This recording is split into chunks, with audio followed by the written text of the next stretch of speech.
Hi everyone, in front of me I've got Pixel 8 Pro, and let me share with you how to change the screen timeout on this device.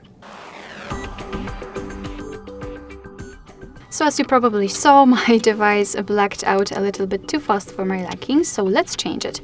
All we have to do is to enter the settings and right here find the display option. Let's tap.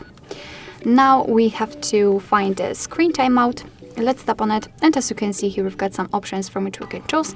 At the top, we've got relatively short options like 15 or 30 seconds, which is currently applied, and then we've got longer ones up to 30 minutes. So all we have to do is to simply tap on the option we'd like to use. I will pick 5 minutes. It is immediately marked, and after getting back, you can see that it is also notified right here, which simply means that from now on, after 5 minutes of inactivity, this device will black out. Alright, so that will be all. Thank you so much for watching. I hope that this video was helpful, and if it was, please hit the subscribe button and leave the thumbs up.